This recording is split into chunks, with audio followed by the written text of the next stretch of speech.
Also, we'll do On This Day as well. We'll talk about some things that happened in history. I actually got some sound for On This Day today. Ooh, little production value. We're the Sports Kings. I'm Big Mike. He's Rob Calloway. The show is Sports Kings Live. Follow us. Sign up for your free Spreaker account and follow us. Then join the conversation every Monday through Friday, 7 to 9 p.m. by clicking the little thought bubble. You guys can join the chat room as our guy Mark Cooper does daily. Also, follow us on Twitter, Instagram, Facebook, and Tumblr at Sports Kings Live, and the email address, sportskingslive@gmail.com. We'll be right back. What's going on, everybody? It's your man, Big Mike. Yep, and this is RC, Rod Calloway. First of all, we'd like to thank everybody for being down with the Kings and for supporting Sports Kings Live. Your listens, downloads, likes, and follows have allowed this show to grow by leaps and bounds in just a few months. Now, if you have a product or a business and you'd like to promote it on this show, it's simple. Just email us at sportskingslive@gmail.com. And once again, thank you for being down with the Kings. Man, do I love card night. You ready, boys? You got a king? Go, fish dad. Oh, come on. This is WWE superstar Titus O'Neil. The smallest moments can have the biggest impact on a child's life. Take time to be a dad today. Learn more at 877-4DAD-411 or visit fatherhood.gov. Brought to you by the U.S. Department of Health and Human Services and the Ad Council.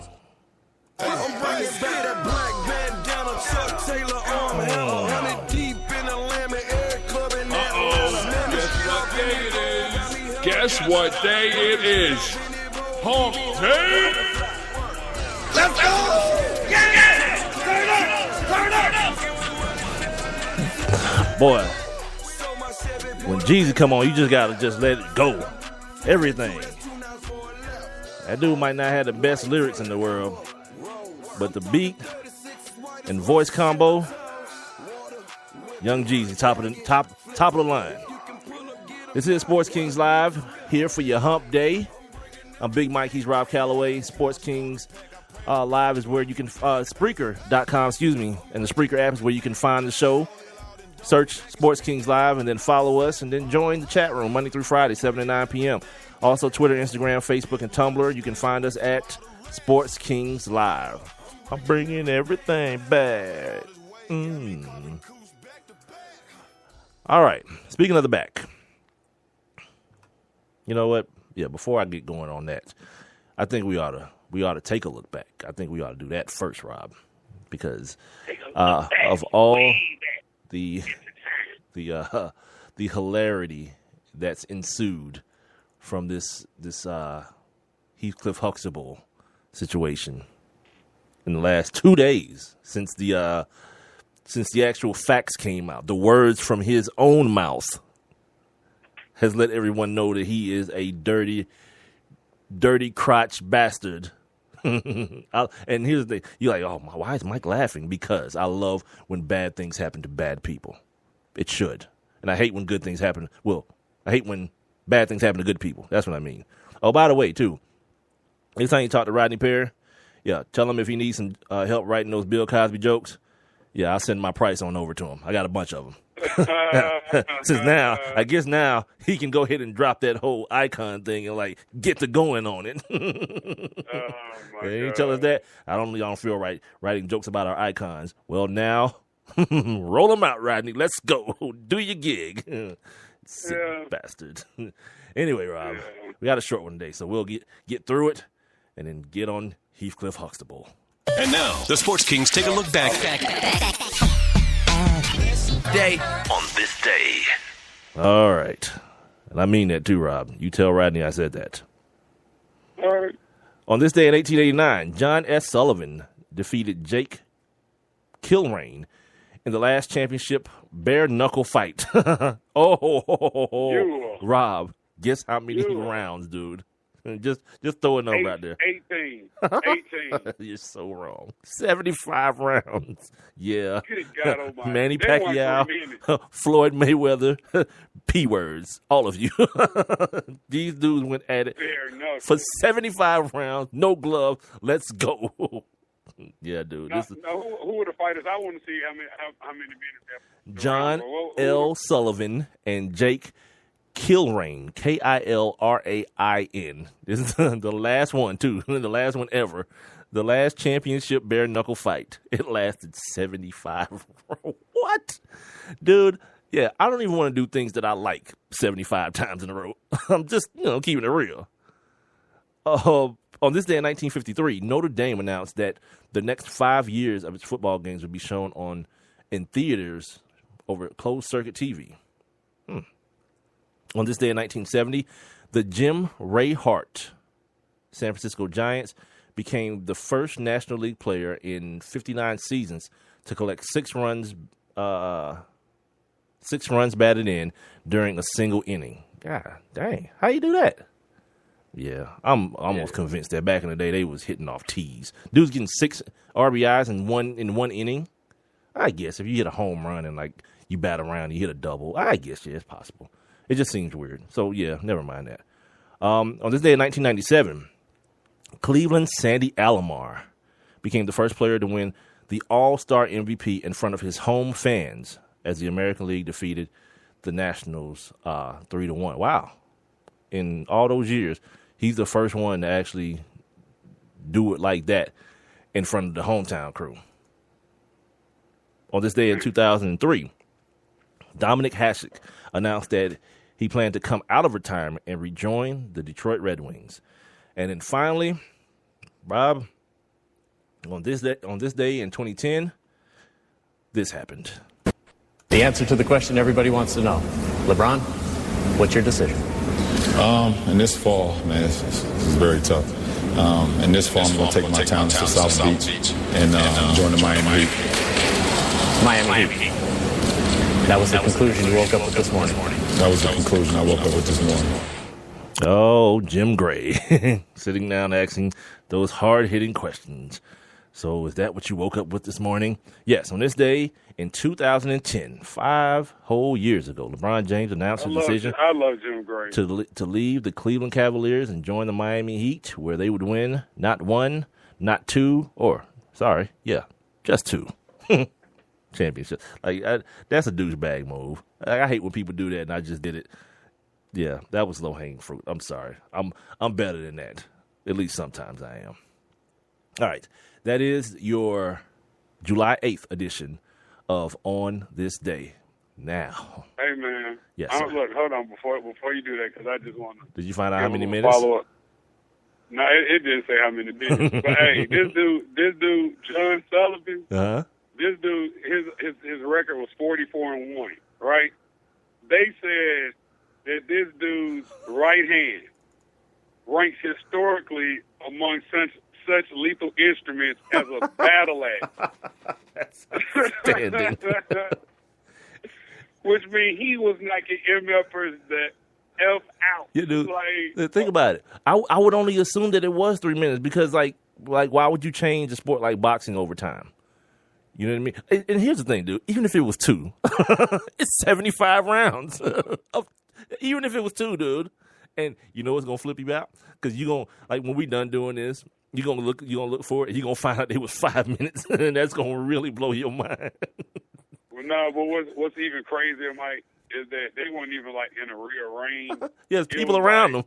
Yeah. It was like ropes and, like, some ring posts. It wasn't even a square. It was a circle.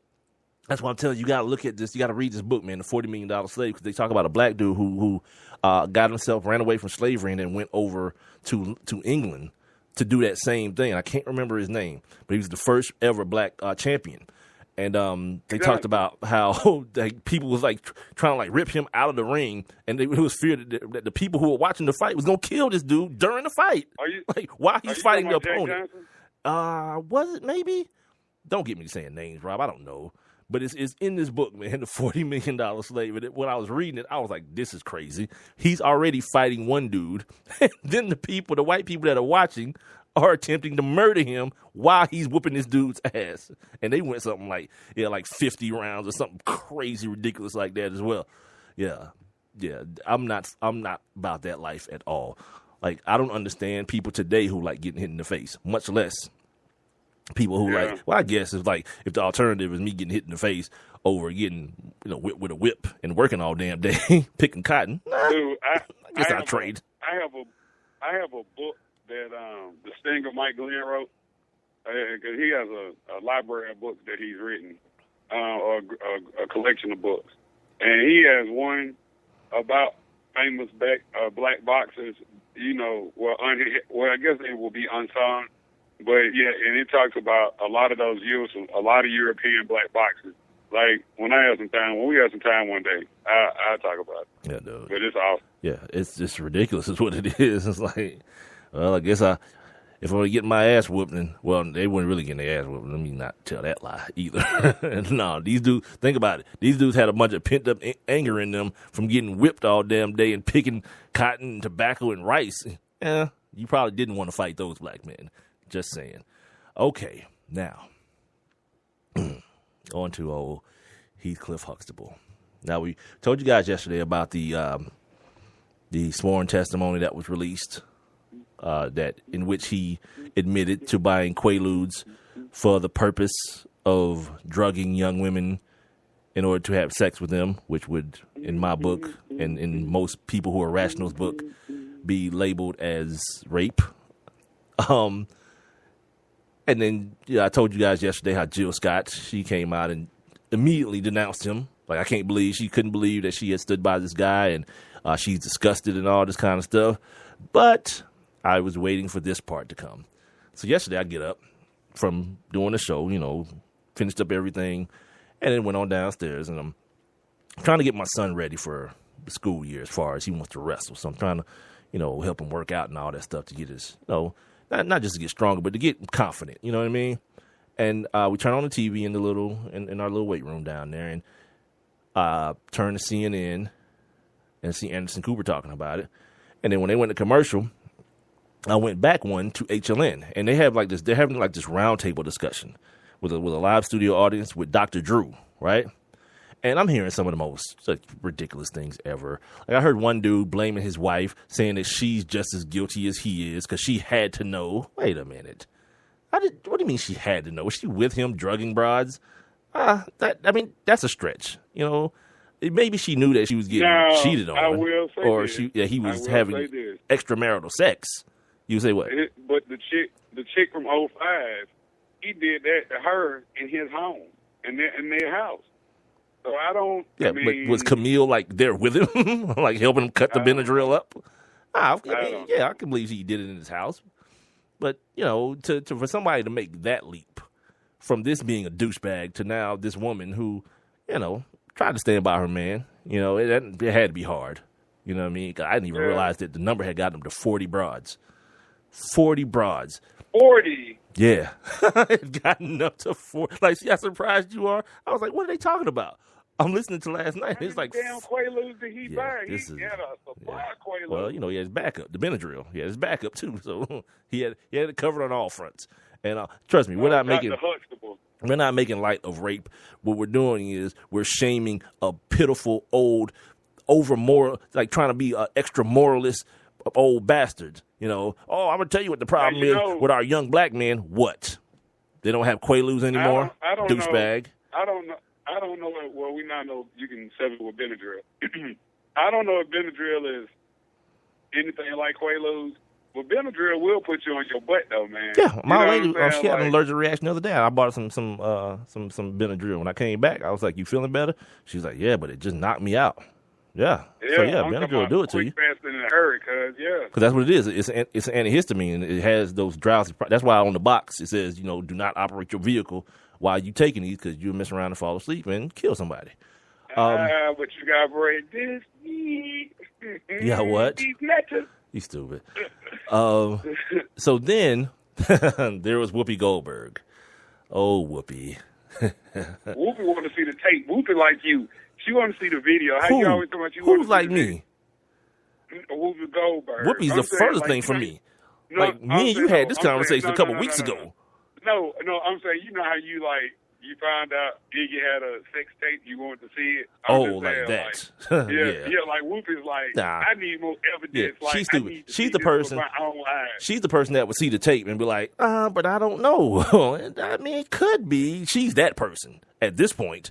This broad is saying, I need more proof. What you mean? More than his own words? Yeah. What well, I'm just saying, she just can't believe that she didn't get drugged.